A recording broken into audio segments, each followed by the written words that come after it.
My name is Daniel Carter.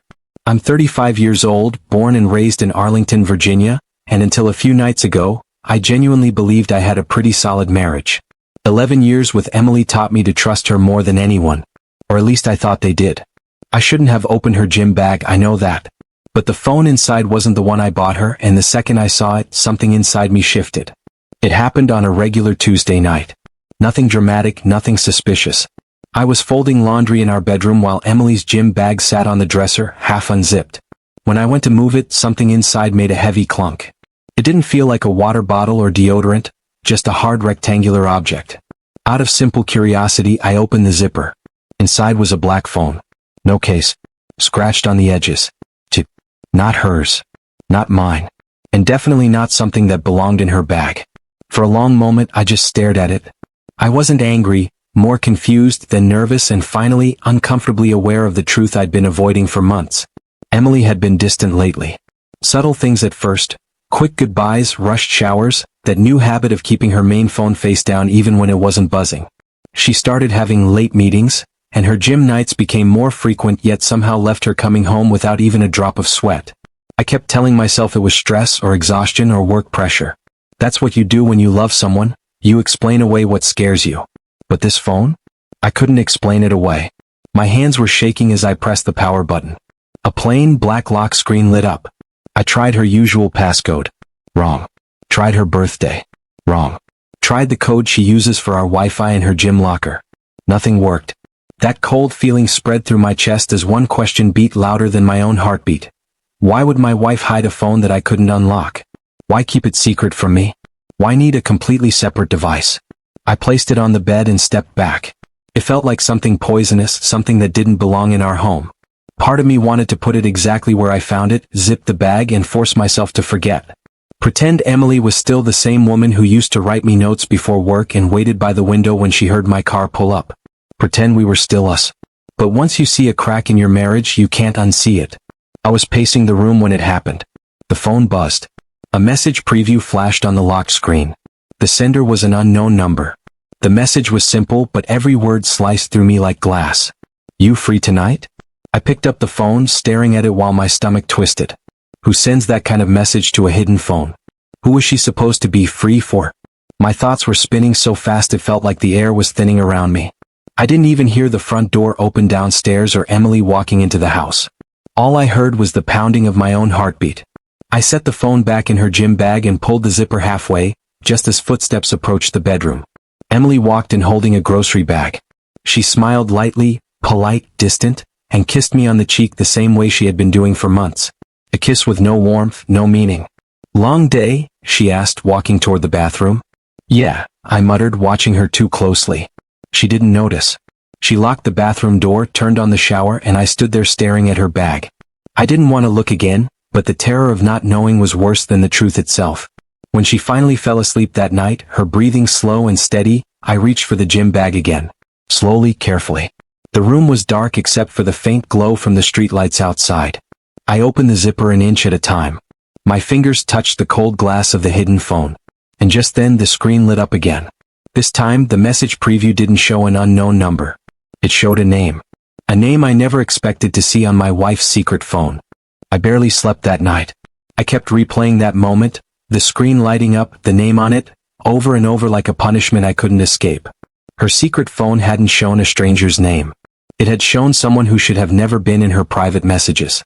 Someone who had eaten at our table. Someone who had hugged me like family. The name was Mark. My brother-in-law. Emily's sister's husband. A man I'd trusted for years. All morning, I watched Emily move around the kitchen like nothing was wrong. She poured coffee, hummed softly, tapped out a few messages on her main phone. She didn't know about the secret one I'd slipped under the mattress while she slept. And she didn't know that her calm, relaxed face just made everything worse. I kept seeing the message notification in my mind, Mark's name glowing on the hidden screen. Why was he texting her on a phone nobody knew existed? Why did she need to hide it? What did, "Are you free tonight?" mean coming from him? She kissed my cheek before leaving for work, but I didn't lean in. She paused like she noticed but didn't ask. That tiny moment of hesitation told me something important. She was already expecting distance. She knew something was off. She just didn't know why. The second she pulled out of the driveway, I went straight to the mattress and retrieved the hidden phone. It didn't matter if I couldn't unlock it. I didn't need to. If Mark's name appeared once, it could appear again. So I placed the phone on the living room table and sat there waiting. 15 minutes. 30. An hour. Nothing. The silence was maddening. I kept asking myself if maybe, somehow, I misunderstood. Maybe it wasn't that Mark. Maybe it was someone else with the same name. But deep down I already knew the truth. You can feel betrayal in your bones long before you can prove it. I decided to test something. I called Mark. Not from my phone but from the house phone, one we never used. He picked up on the first ring almost too quickly. "Dan?" he said, sounding breathless. "Everything okay?" I hesitated. "Yeah, everything's fine. Just checking in." There was a long pause on the line. Too long. The kind of pause people make when they're calculating a lie. "Emily there?" he finally asked. "No," I replied quietly. "Why?" Another pause. No reason. Just making conversation. When we hung up, my chest felt tight. He didn't ask about my day. He didn't mention my niece. He only cared whether Emily was near me. That answer alone told me more than any text message could. I stared at the phone on the table. I hated how much power it suddenly had over my entire life. But I needed to know what I was up against. So I grabbed my jacket and drove to Emily's gym. She had a second phone, maybe she had other things hidden there too. Maybe this wasn't the first night she used that secret number. Maybe this had been going on for months, years. The gym staff recognized me. Emily had referred me on her membership plan years ago. I walked in with fake confidence, pretending I belonged. I checked the lockers, the lost and found bin, even the bathrooms. Nothing. No extra items, no suspicious locker, no hidden documents. But when I was about to give up, I saw something. A woman at the front desk pulling out a key from a drawer labeled VIP reserved. Emily wasn't VIP. She never paid extra for anything. I stepped closer. "Hey," I said politely, "who uses that locker?" The receptionist tapped on her screen. "Locker 17? Oh, that's reserved under Emily Carter." My heart dropped. "Since when?" She checked again. "About 3 months. Exactly when Emily started acting different." I thanked her and walked to locker 17. My hand trembled as I opened it. Inside was an extra gym outfit, a small perfume bottle I'd never seen before, and a man's sweatshirt. Not mine. Not a brand I wear. And definitely not something that belongs in my wife's private locker. The collar tag read, "Property of MC. Mark Collins. My brother-in-law." The room spun. I had to grab the metal door to steady myself. The betrayal, the secret phone, the hidden locker. Everything pointed to one horrifying truth. My wife and Mark shared more than messages. Before I could process it, before I could even breathe, my phone vibrated in my pocket. It was a message from Emily. "Dinner tonight at your parents' place. Don't be late. Mark and Sarah will be there." I stared at the screen. The timing wasn't a coincidence. She wanted us all in the same room, family, smiles, pretending nothing was wrong, while she kept a second phone and a second life hidden from me. I didn't respond. I couldn't. Because for the first time in 11 years of marriage, I wasn't sure if I was going to walk into that dinner as a husband, or walk out of it as a man who finally saw the truth. And then, just as I reached the parking lot, Emily's secret phone buzzed again in my jacket. I pulled it out with shaking hands.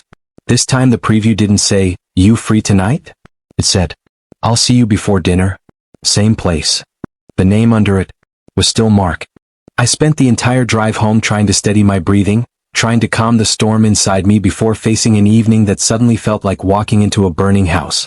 Emily acted perfectly normal when I walked in, too normal. She smiled, kissed my cheek, asked if I was ready for dinner at my parents' place. I nodded without saying a word. Maybe she chalked up my silence to stress, but deep inside I could feel her watching me, scanning me, trying to read whether I knew anything. She didn't know about the locker. She didn't know I'd seen the sweatshirt. She didn't know the secret phone was still with me. And she definitely didn't know that I'd read her last message from Mark, planning to meet him before our family dinner. My hands tightened around the steering wheel as we drove. Emily talked about work, the weekend, her sister's new job, everything except the truth. I answered with short replies, pretending everything was fine, pretending I wasn't imagining them together in that same place she mentioned. As we pulled up to my parents' house, I spotted Mark's car already parked outside. My stomach tightened. He wasn't supposed to arrive early. He never arrived early. Emily noticed my stare.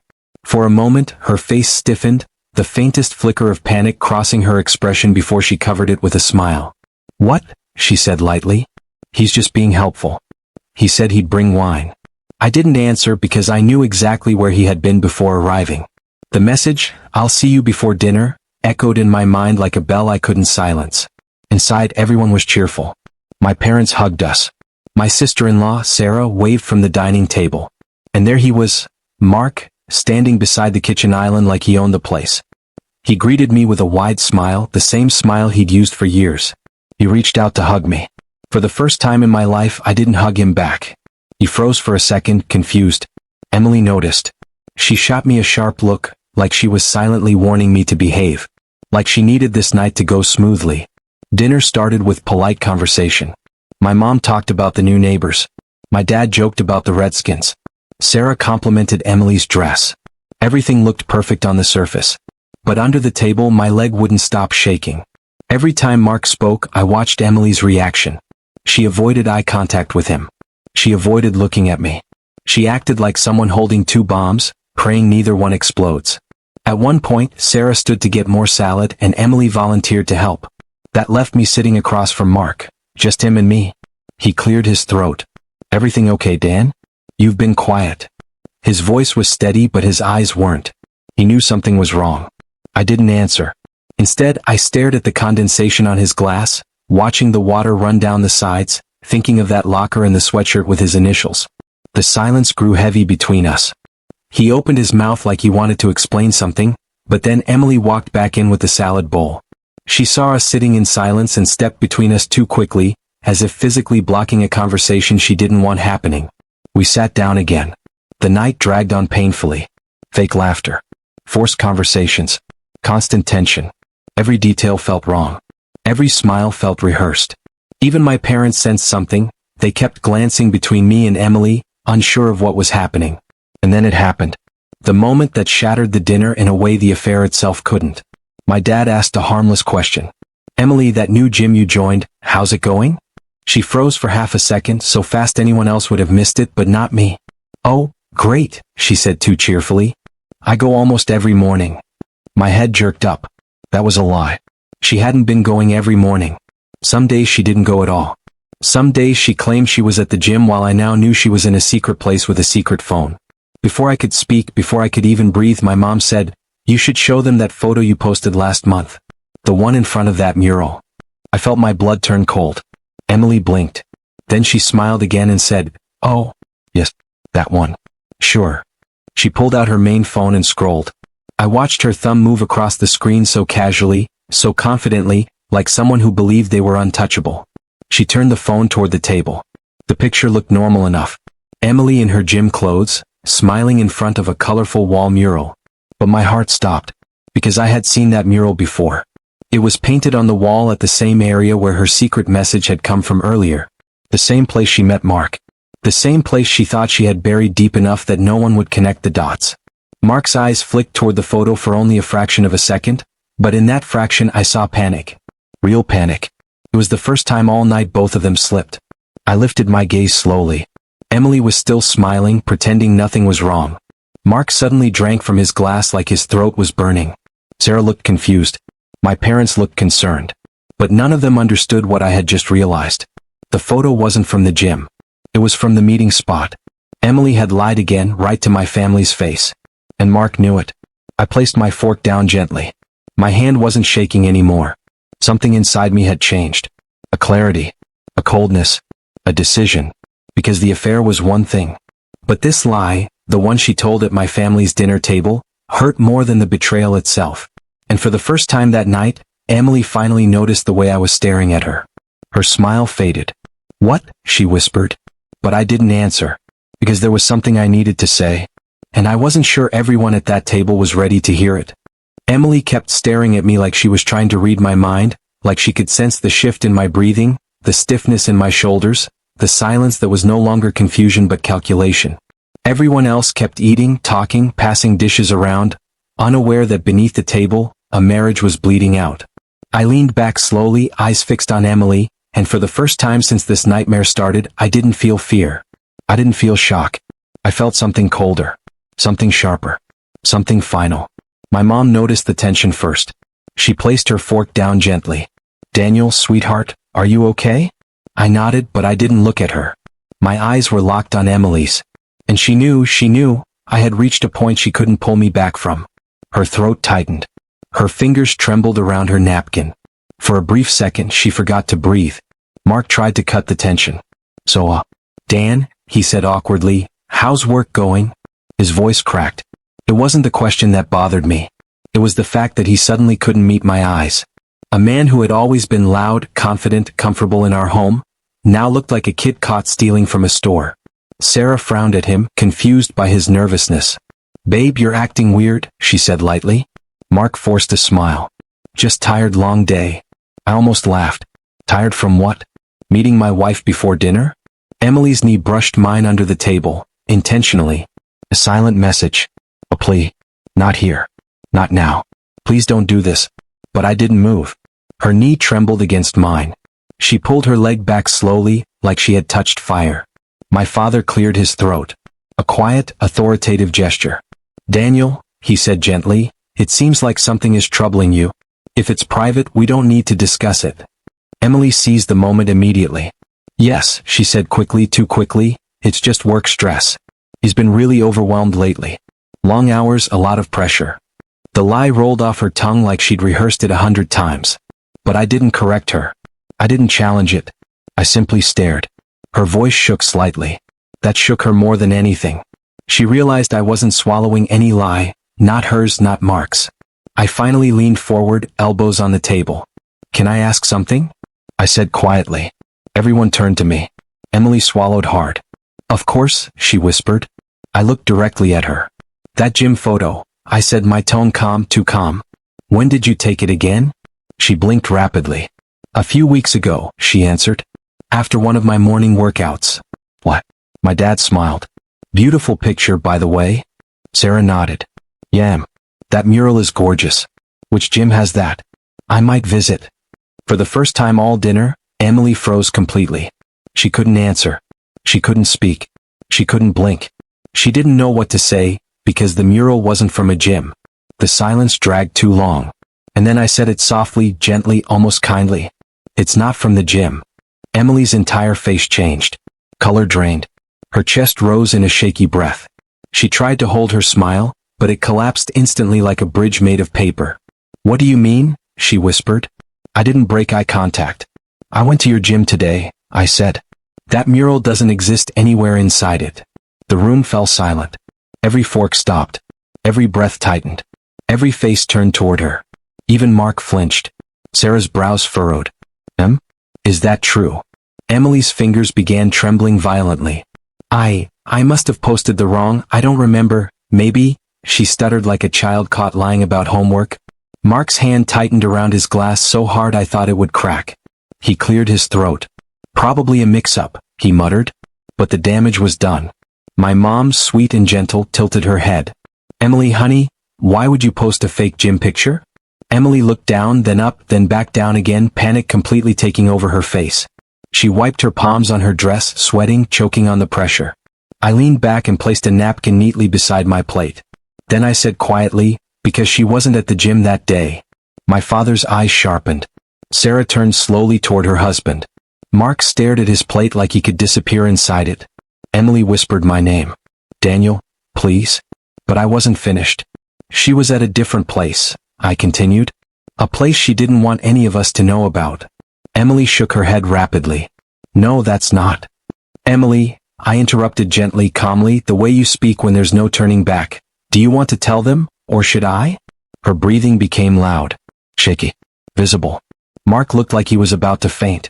Sarah placed one hand on her chest, sensing something enormous, terrifying, was coming. My parents didn't move. No one spoke. And in that agonizing silence, everyone waited for the truth. The truth Emily knew she could no longer hide. Emily opened her mouth, then closed it again, her face twisting like someone trapped in a room with no doors left to run through. She looked at me, at my parents, at Sarah, then finally at Mark. And that one glance, that one tiny, terrified glance, was all the confirmation the entire table needed. Sarah froze mid-breath, her eyes slowly widening as she followed Emily's stare and landed on her own husband. Why are you looking at him, Emily? She whispered, her voice trembling. Mark stiffened. Emily jerked her gaze away instantly, but it was too late. Something inside Sarah cracked. She turned toward her husband, her tone sharper now. Mark?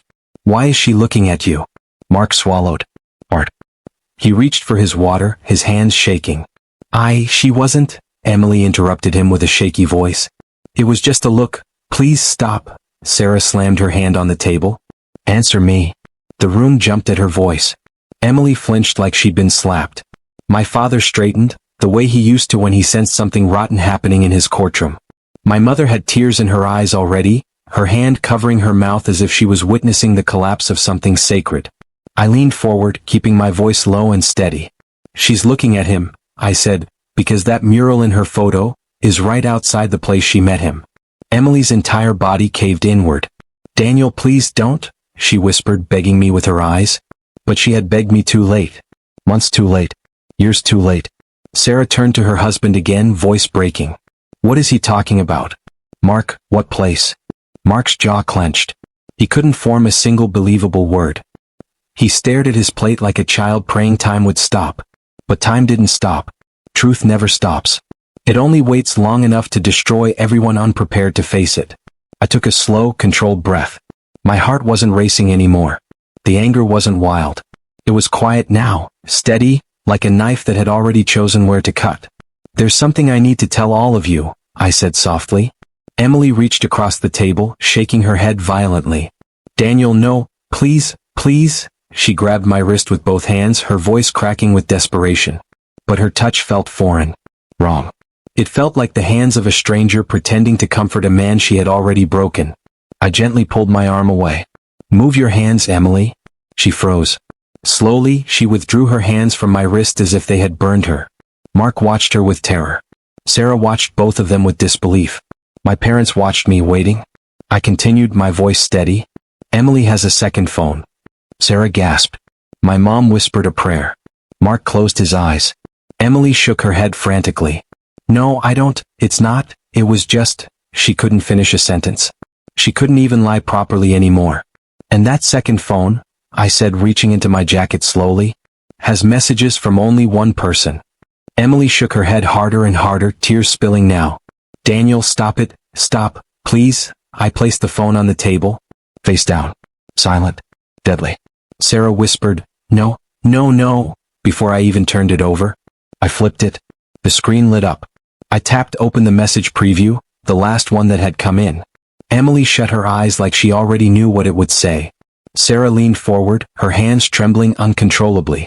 Mark's face drained completely of color. And in the dead silence of my parents' dining room, I read aloud the message that had come in right before dinner.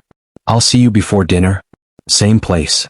Then I slid the phone across the table until it stopped directly in front of Mark. He didn't touch it. He didn't breathe. He didn't deny it. Sarah covered her mouth with both hands, shaking violently. Before dinner? She whispered. He saw you?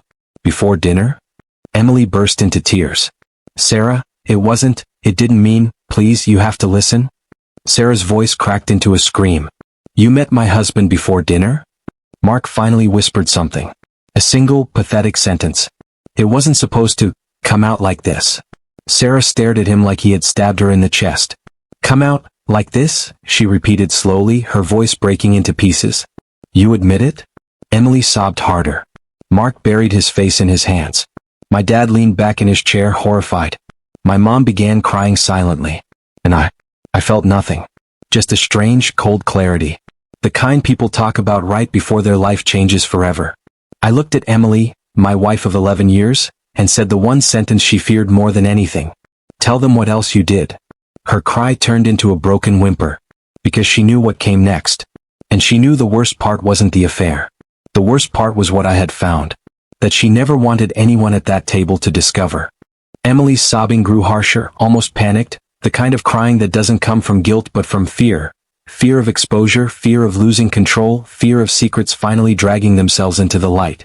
She kept shaking her head, hands trembling against her face as if that gesture alone could erase the last 30 seconds. But nothing could erase it now. The room had already changed. Sarah was crying uncontrollably, her breaths coming in sharp, broken bursts. Mark looked like he wanted to sink through the floor. My parents sat frozen, their expressions a mix of disbelief and devastation. And I watched Emily with the calmness of someone who had run out of tears days ago. "Emily," I said quietly, "tell them what else you and Mark have been doing." She shook her head violently, her palms pressed against her temples. "No, no, please Daniel, please don't do this." Her voice cracked so sharply it echoed in the dining room. Sarah turned to her. "What is he talking about?" she demanded, her voice trembling but fierce. "What else did you do?" Emily's sobbing intensified. She couldn't even look at her sister. She couldn't look at anyone. Her shame, or whatever was left of it, pulled her shoulders inward. But she still wouldn't speak. So I spoke instead. "Emily wasn't just meeting him," I said, my voice steady, measured, almost too calm for the weight of what I was about to reveal. "She was using our family dinners, our holidays, our gatherings, as cover." Sarah stared at me, confused, tears blurring her vision. "Cover for what?" Emily whispered a single, broken word. "Daniel, please?" I didn't stop. "4 months," I said, "Emily and Mark would arrive early or leave late. They'd meet before we showed up. After we left. They used running errands or traffic, or forgot something at home. Meanwhile, Sarah," I looked at her, gently, painfully, "you were sitting here with my parents, laughing, waiting, thinking they were just delayed." Sarah shook her head, her voice cracking. No, that's not true. Tell him, Emily, tell him that's not true." Emily couldn't. She kept crying silently, her face buried in her hands. Mark tried to speak, his voice barely a whisper. "Sarah, we didn't mean." "We didn't mean?" she repeated, her voice exploding into a shriek of heartbreak. "You did it. You both did it." My mom started crying again, covering her face. My dad stared at Emily with the cold disappointment of a father watching a daughter he once loved fall to a place he never imagined. But I wasn't finished. I took a breath. "There's something else." Emily froze. Completely. Her sobs cut abruptly, like someone hit pause on her lungs. Mark looked up sharply. "Daniel, stop." Even Sarah sensed this was bigger. "What else?" she whispered, terrified to hear the answer. I reached into my pocket slowly and placed a single folded paper on the table. Emily's eyes widened in horror. She recognized it instantly. "It's a hotel receipt," I said quietly. "Dated from the night you told me you were at your sister's helping with the baby, and the same night Mark told Sarah he was working late." Emily's breathing turned into shallow gasps. "Daniel, please don't." Sarah snatched the paper with shaking hands. As she unfolded it, her face drained of color, first from shock, then from betrayal, then from a rage so raw it made the room colder. "You two were at a hotel?" she whispered, her voice breaking. "While my daughter had a fever. While I was home alone. You monsters." Emily burst into fresh sobs. "Sarah, I'm so sorry." But the worst part wasn't the hotel. And everyone at that table felt it. Mark tried to defend himself, his voice shaking. "Sarah, listen to me, please, just listen." She pushed her chair back violently, the legs scraping against the floor with a piercing sound. "Listen to what? To more lies? To more secrets?" Emily covered her mouth, crying harder than before, but it didn't matter. Not anymore.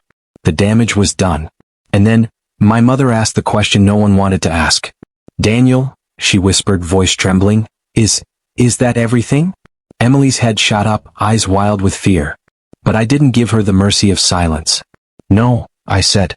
And in that moment, the entire room braced itself for the truth that would not just expose them, but destroy them. For a moment, nobody breathed. My mother's question hovered in the air like a blade, suspended and deadly. Emily stared at me with eyes wide, red and terrified, because she knew exactly what was coming. Mark sank deeper into his chair, trembling like a man awaiting a verdict he already knew he deserved. Sarah clutched the hotel receipt in her fist, shaking so violently that the paper crumpled into a tight ball. My father sat perfectly still, his jaw set in that cold, unblinking way he reserved for the darkest truths he'd seen in his courtroom. And I felt the weight of the final revelation burning in my pocket like fire. I looked at Emily, this woman I had loved for 11 years, the woman who had shattered our vows without hesitation, and said quietly, "No, that's not everything." Emily shot up from her chair like the words had physically stabbed her. "Daniel, stop," she cried, her voice cracking, hands slamming onto the table. "Please, I'm begging you, don't say it." She wasn't crying anymore. She was panicking. Truly, desperately panicking. Her entire body shook. She looked like someone watching her last lifeline snap in front of her eyes. Sarah stepped back from the table, staring at Emily like she didn't recognize her own sister. "Emily, what is he talking about?" Emily's lips trembled, but she couldn't speak. Mark whispered, "Dan, don't," but he sounded like a man drowning. I reached into my pocket slowly, my fingers closing around the folded paper that had changed everything for me. My heart didn't race. My hands didn't shake. The storm inside me had burned itself out days ago. Now there was just clarity. Finality. I unfolded the paper and placed it gently in the center of the table. Emily's knees buckled. She grabbed the edge of the table to steady herself. "Please," she whispered, voice raw. "Please don't do this in front of them." I didn't look at her. I didn't look at Mark. I looked at Sarah, and my voice was almost gentle when I said, "This is a paternity test." The room detonated in silence. Sarah's face twisted in confusion. Mark's eyes widened in horror. Emily made a choking sound, like the air had been ripped from her lungs. My mother gasped and covered her trembling lips. My father leaned forward, eyes narrowing as he processed the document in front of him. Sarah stared at me. "A paternity test?" she whispered. "For who?" Mark's breath hitched. Emily backed away from the table like she was trying to escape her own skin. I took a slow breath. "For your son," I said quietly. "Ethan." Sarah staggered. What? What are you saying?" "I'm saying," I continued softly, "that Mark had doubts. Enough doubts that he tested Ethan behind your back." Sarah turned toward her husband, trembling from head to toe. "Mark?" she whispered. "Tell me that's not true. Tell me you didn't, please tell me you didn't test our baby." Mark opened his mouth, but no words came out. Just silence. Guilt. Terror. The kind of silence that answers more brutally than words ever could. Sarah stumbled backward, tears streaming down her face as she clutched her stomach like she was physically trying to keep herself from falling apart. How could you?" she gasped. "How could you test our son? Why would you test him unless—" She froze. Her face drained of all color. Slowly she turned toward her sister. Emily looked like she was about to collapse. Sarah whispered the question so softly it broke the room. "Emily, is Ethan even Mark's son?" Emily's cry ripped through the room. "No. No, Sarah, and oh, don't think that, please, I never." Her words dissolved into sobs, but the damage was done. Sarah looked at her husband, at her sister, at the paternity test, and her knees gave out. My mother rushed to catch her before she hit the floor, crying as she held her. My father pointed at Mark, his voice thundering for the first time. "You tested the child without your wife's consent?" Mark stuttered. I had doubts, I thought, because, Emily, she said." He stopped himself. But it was too late. Emily's head snapped toward him with violent shock. "You told him?" she screamed. "You told him what I said?" Mark looked trapped, like a rat cornered with no exits. I thought the kid." "Don't say it," she shrieked. "Don't you dare say it." Sarah clutched her chest, sobbing uncontrollably. "Say what?" she begged. "Say what?" Mark broke. Completely. "She told me Ethan might not be mine." The world stopped. Emily screamed so loudly it echoed through the entire house. "I never said that. I never—" "Mark, how could you say that?" But nobody believed her. Not anymore. Not after everything. Sarah collapsed into a chair, her entire body shaking with betrayal no one in this world could ever deserve.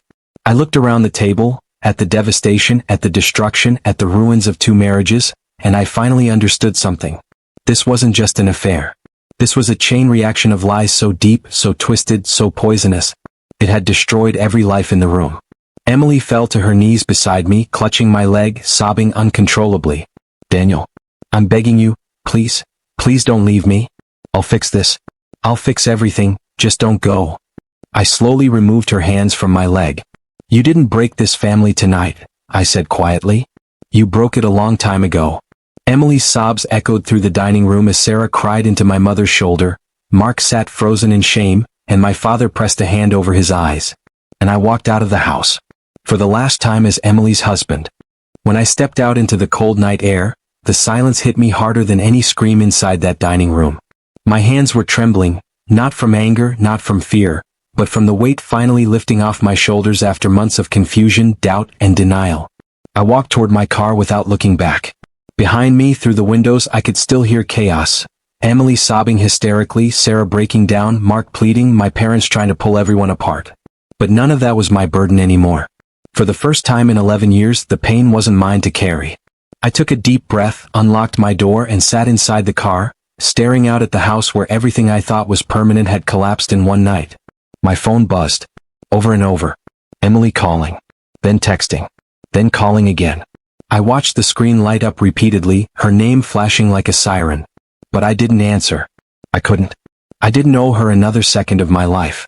Instead, I drove, slowly at first, then faster, leaving behind the house, the noise, the betrayal, the wreckage. I ended up at a quiet overlook outside the city, a place I used to visit when I was younger, whenever life confused me or overwhelmed me. Back then I came here to think. Tonight I came here to breathe. I sat in the car for almost an hour. No music. No phone. Just silence, and the realization that I was finally free. Not healed. Not okay. Not recovered. But free.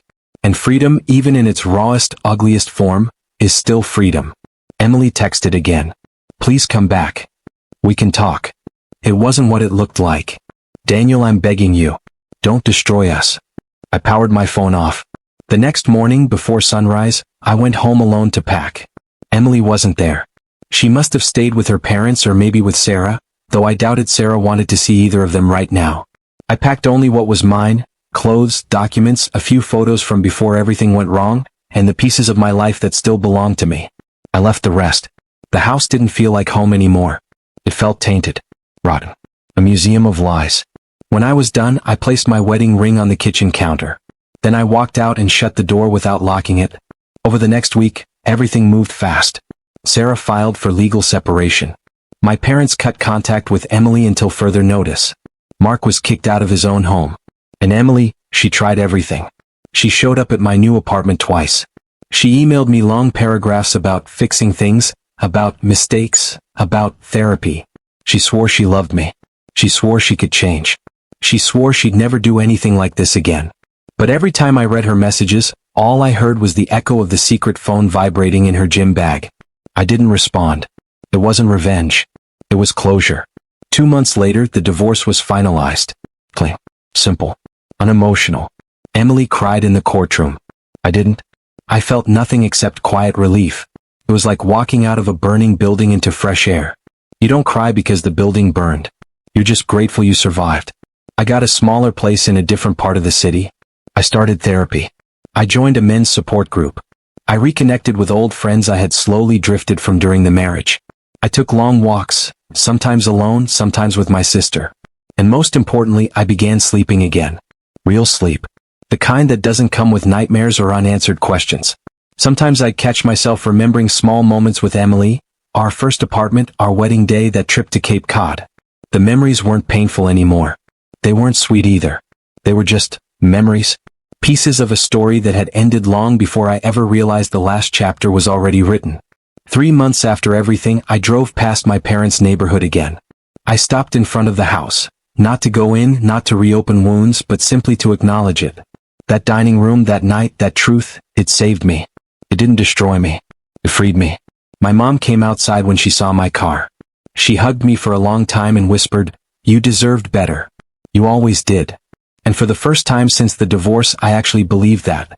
On the drive home, I opened the windows, let the cold air fill the car, and let the past finally drift out behind me. Not forgotten, not erased, just finished. Before I fell asleep that night, I wrote one final note in the small journal my therapist made me keep. I thought losing my marriage would break me, but staying in it would have killed me. Then I closed the journal, turned off the light, and for the first time in 11 years, I didn't dream about Emily. I dreamed about my future. If you felt my story tonight, if you've ever trusted the wrong person, or fought your way out of a broken truth, then do me one favor before you go. Hit the like button so this story reaches someone who might need the strength I didn't have at first. Subscribe for more real, emotional journeys like this. Every story is different, but the pain, the healing, and the truth always connect us. And if you've ever lived through betrayal, tell me in the comments. What did you do when you finally saw the truth? Your voice matters here.